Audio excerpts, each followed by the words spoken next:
భూమండలాన్ని వసుధ అంటారు తెలుగులో. వసుధ అంటే వసువుల్ని ధరించింది అని అర్థం. వసువులు అంటే బంగారం, వెండి, నవరత్నాలన్నీ వస్తాయి. ఈ వసుధలో చాలా ముఖ్యమైన అక్షరం ఇది. వా తీసేసినా సుధా ఉంటుంది, నష్టం లేదు. ధా తీసేసినా వసు ఉంటుంది, బంగారం అని అర్థం, నష్టం లేదు. కానీ వసుధలో ఏం తీయకూడదు అంటే సు అనేది తీయకూడదు. వసుధలో సు తీస్తే వధ మిగులుతుంది. అస్సు అంటే మంచి, ఆ మంచితనం మూర్తీభవించిన సు అనేటువంటి వర్ణము సువర్ణమే మండల వెంకటకృష్ణారావు గారు. అవనిలో ఉండే మంచితనం అంతా గడ్డ కట్టి ఆయన అవనిగడ్డలో పుట్టాడు. ఆ అవనిగడ్డకి తుఫాను వచ్చినప్పుడు, సునామీ వచ్చినప్పుడు, ఉప్పెన్లు కమ్మేసినప్పుడు పంచె పైకి అడ్డం కట్టి లేచి రైతులందరినీ పిలిచి శవాలు సైతం మోసి అనాథలకి అన్నం పెట్టి ఆదరించి తాను ఒక శాసనసభ్యుడిగా తనని అంతకుముందే ఏకగ్రీవంగా ఎన్నుకున్నటువంటి ప్రజలకి ఒక ఎమ్మెల్యే ఎంత చేయగలడో అంతకు 10 రెట్లు చేసినటువంటి మహానుభావుడైన.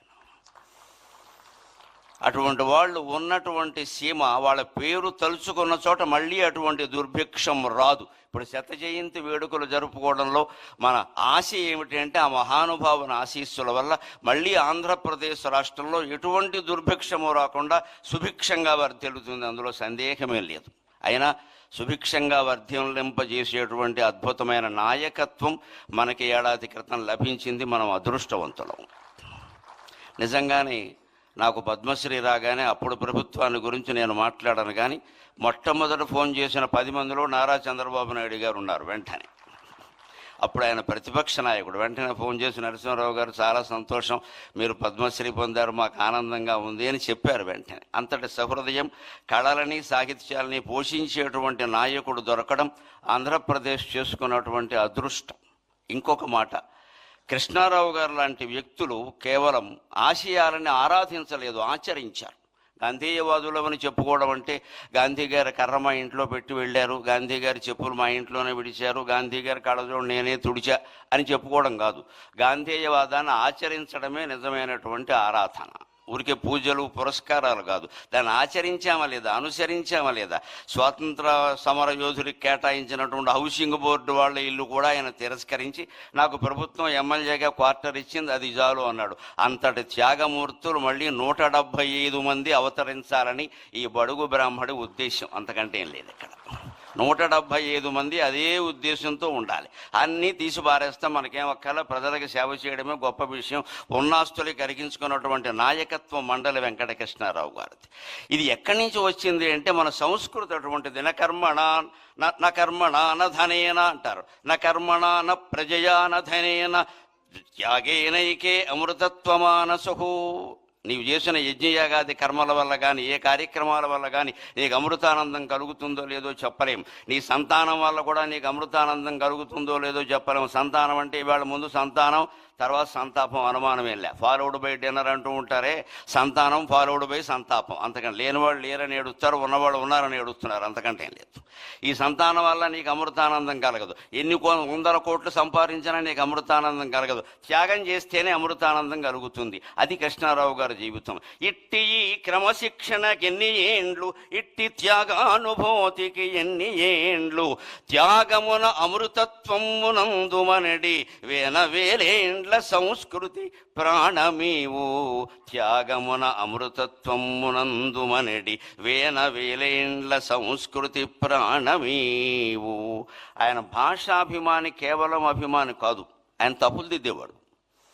ఓ మాస్టర్ అబ్బాయి కదా, గురువు గారు అబ్బాయి కదా, బుద్ధి చెప్పేవాడు, బుద్ధి తేనేమయ్యా అన్నాడు వేమన్న గారు. అందుకని ఆయన తప్పులు దిద్దేవాడు.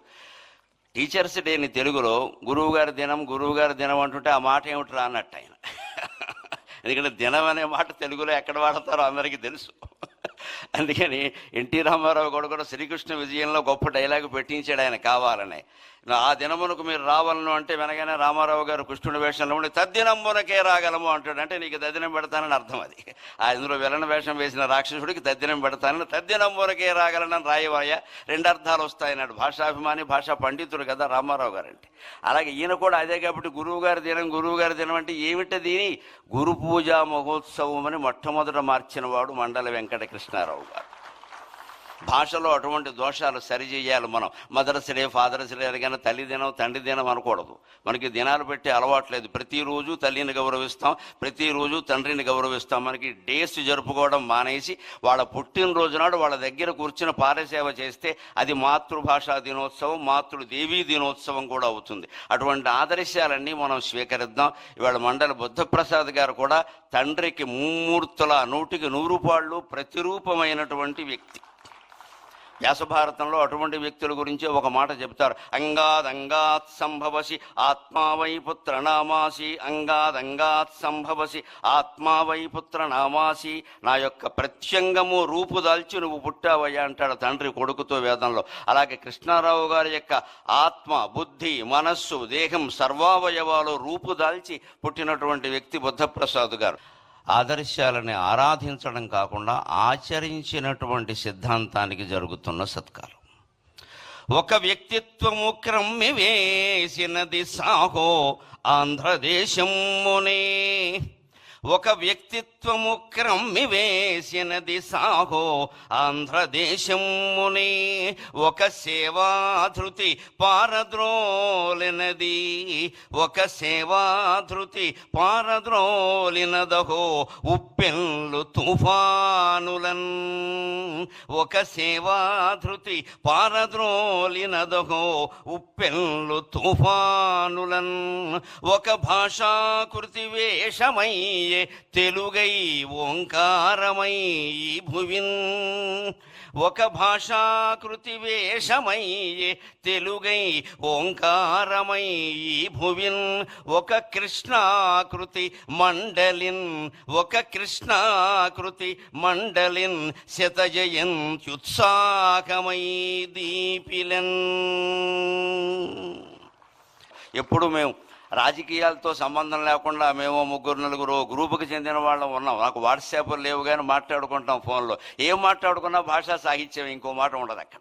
అటువంటి స్నేహం బుద్ధప్రసాద్ గారితో ఉంది. వారి కార్యక్రమం మొదట్లో ఆయన శత జయంతి గురించి చాలా విశేషాలు మనకి చెప్పారు. మళ్ళీ మండలి వెంకటకృష్ణారావు గారు లాంటి నాయకులు 175 నియోజకవర్గాలలోనూ ఆవిర్భవించాలి. ఆంధ్రప్రదేశ్ భారతదేశంలో కాదు ప్రపంచంలోనే ఆదర్శమైనటువంటి రాష్ట్రంగా ఉండాలి అని కోరుకుంటూ నేను సెలవు తీసుకుంటున్నాను. పద్మశ్రీ గారి ఎప్పుడు మేము రాజకీయాలతో సంబంధం లేకుండా మేము 3-4 గ్రూపుకి చెందిన వాళ్ళం ఉన్నాం. నాకు వాట్సాప్ లేవు కానీ మాట్లాడుకుంటాం ఫోన్లో. ఏం మాట్లాడుకున్నా భాషా సాహిత్యం ఇంకో మాట ఉండదు అక్కడ. అటువంటి స్నేహం బుద్ధప్రసాద్ గారితో ఉంది. వారి కార్యక్రమం మొదట్లో ఆయన శత జయంతి గురించి చాలా విశేషాలు మనకి చెప్పారు. మళ్ళీ మండలి వెంకటకృష్ణారావు గారు లాంటి నాయకులు 175 నియోజకవర్గాలలోనూ ఆవిర్భవించాలి. ఆంధ్రప్రదేశ్ భారతదేశంలో కాదు ప్రపంచంలోనే ఆదర్శమైనటువంటి రాష్ట్రంగా ఉండాలి అని కోరుకుంటూ నేను సెలవు తీసుకుంటున్నాను. పద్మశ్రీ గారి